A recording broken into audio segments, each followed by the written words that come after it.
عليكم ورحمة الله وبركاته. ازيكم يا حبايبي؟ عاملين ايه؟ ان شاء الله تكونوا بخير.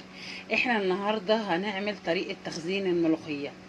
طريقة التخزين دي يا حبايبي احنا بنعمل الملوخية عادي خالص اكني هعملها للاكل دلوقتي، وهوريكم. انا كده حاطة الشوربة بتاعتي دول 5 كوبايات بكوباية العصير اللي هي كوباية العصير ديت 5 كوبايات شوربة.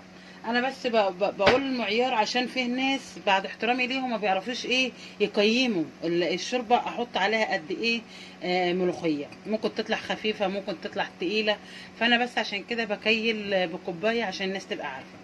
فانا دلوقتي حطيت الشوربه بتاعتي اللي هم ال5 كوبايات، ودي معلقه ونص كزبره ناشفه، اللي هي المعلقه الكبيره، معلقه ونص كزبره ناشفه.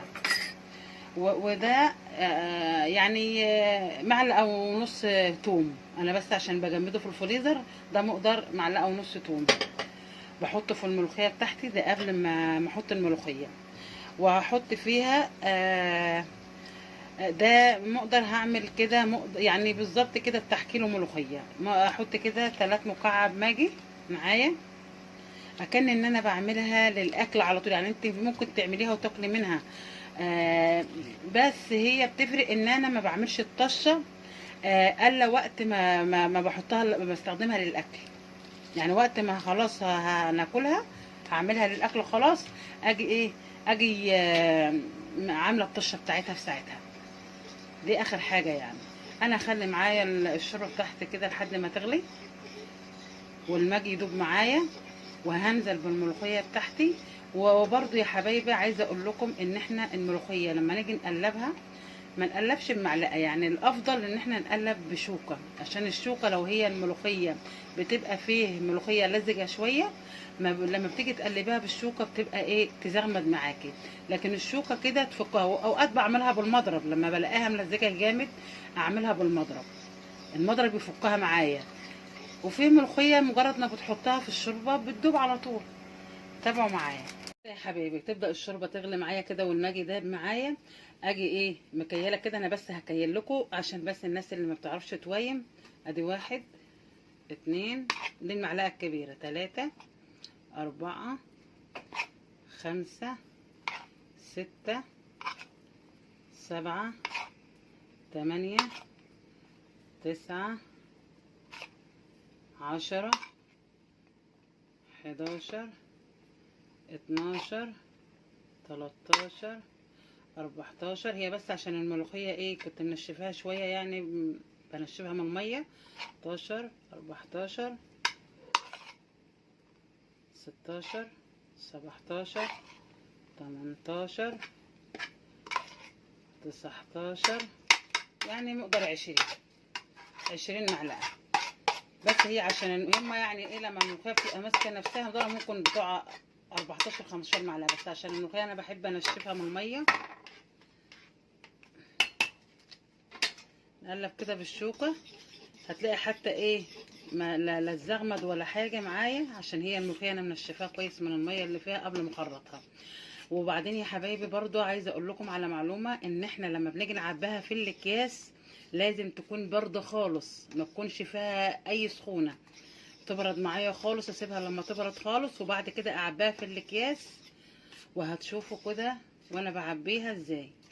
كده يا حبايبي بدأت تغلي معانا الملوخية زي ما حضراتكم شايفين كده. أول ما تبدأ تغلي كده أجي طافية عليها النار كده على طول، وإيه وكده إيه خلصت معانا كده. مش ناقص بس اللي أنا أحمر لها الطشة بتاعتها. زي ما حضراتكم عارفين يعني ايه اعمل الطشه وقت ما هاجي ناكلها. يعني انت دلوقتي لو عايزه تاكلها دلوقتي هتعمل الطشه بتاعتها، اللي هي مثلا دول يعني الكيلو، هحط عليهم برده معلقتين تومه، واحط عليهم معلقتين معلقه ونص زبده او معلقتين زبده لو الزبده سايحه معايا.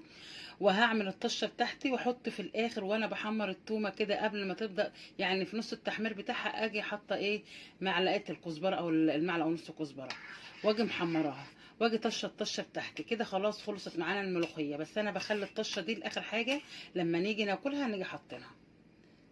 بصي يا حبايبي، الناس اللي بتحب تاكل ملوخيه خضراء على طول وعايزه تخزنها في الفريزر، انا جربت كل الطرق بتاعت الملوخيه. اسلم طريقه طلعت كويسه ومفيش بعد كده. الطريقه اللي هي تحفظ لك الاكل زي ما كنا لسه عاملاها بالظبط. ان انا دلوقتي عملت الملوخيه زي ما حضراتكم شفتوني كده، اكني كده انا عملتها للاكل تمام. يعني حطيت الماجي وحطيت الثوم وحطيت كل حاجه وحطيت الملوخيه بتاعتي وعملتها، يعني انا كده عاملاها على الاكل على طول. بس انا دلوقتي عايزه اخزنها، هخزنها بنفس الطريقه دي. يعني انا كده انا عاملاها للاكل على طول. مثلا فاضه عندي، انا عامله كيلو ملوخيه، فاضه عندي مثلا حبه يجي نص كيلو، احطهم في الاكياس كده، اعبي في الاكياس كده اللي هي كيس سندوتشات. هي كده معموله جاهزه، مش ناقصها اي شيء، لا ملح ولا توم ولا ماجي ولا اي حاجه. زي ما حضراتكم شايفين كده اعبيها في الاكياس دي. الملوخيه دي بتفضل معايا لو عايزه تقعدها سنه في الفريزر، ما بيجرالهاش اي حاجه، وبتطلعيها اكنك لسه عاملاها دلوقتي. بس هقول لك بقى وانت بتطلعيها من الفريزر بتعملي ايه. انا كده دلوقتي بعمل على كل كيس اكله، انا بحط اكله واحده في الكيس، يعني الكيس بعمله على اكله واحده زي ما حضراتكم شايفيني كده. يعني ده كده اكله على حسب ما انتوا بقى كام فرد. يعني انا مثلا ايه، احنا فردين، احنا ثلاثه، بحط على حسب انا هعمل طبقين، هعمل ثلاثه، هعمل اربعه، على حسب. بس المهم ان الكيس هفتحه مره واحده هيتاكل في المره واحده. انا كده ايه، كيست الاكياس بتاعتي وهحطها في الفريزر بالطريقه ديت.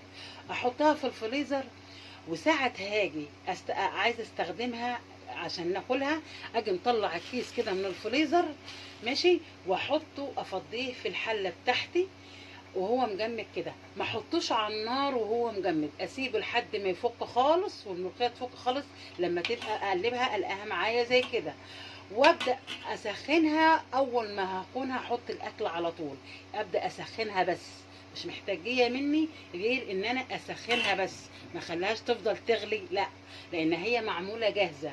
والملوخيه من الحاجات اللي هي ما بتحبش تغلي كتير بعد ما بتتعمل، لانها لو غلت كتير بتبقى طعمها بيتغير وشكلها بيتغير.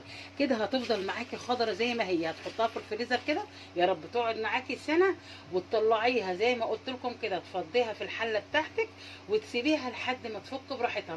ما فكهاش على النار واقول لا ده الوقت اتاخر، لا افكها على النار، لا هتبقى مش كويسه. لا، انا اسيبها تفك خالص لحد ما تبقى سايله معايا زي كده، واسيبها. اول ما ابدا احط الاكل يا دوب اسخنها بس واجي غرفها واحط الاكل بتاعي. هي دي طريقه التخزين الملوخيه الصحيحه اللي انا جربتها من كذا طريقه. يعني احنا جربناها ان احنا نخرطها ونحطها في الفريزر، ونيجي مثلا بعد كده نعملها لا بتطلع غامقه والطعم برده متغير. جربناها بكذا طريقه. الطريقه الصحيحه اللي لقيناها كويسه هي دي، احسن طريقه لها في التخزين. الناس اللي بتحب تخزن الملوخيه وبتاكلها في الوقت بتبقى غاليه، بتبقى مثلا في ايام الشتاء بتبقاش في ملوخيه بلدي، بتحب مثلا تاكل ملوخيه خضراء وهي بتبقى مفيش الا الصوب، والصوب برده ما بتبقاش حلوه زي الملوخيه البلدي. فاحنا ليه ما نجيبهاش وهي رخيصه دلوقتي؟ الكيلو دلوقتي ب5 جنيه وب7 جنيه ورخيصه. يعني اجيبها واعملها واخزنها معايا، واعمل زي ما حضراتكم كده شايفين، واحطها في الفريزر بتاعي. وقت ما اكون عايزه اكل ملوخيه خضراء اطلع على طول الكيس ويا دوبني زي ما قلت لكم كده، يا دوبني افكه واسخنه.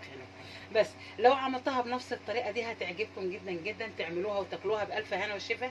تنساش تفعلوا الجرس وتدوسوا لايك عشان يوصلكم كل جديد. والسلام عليكم ورحمه الله وبركاته.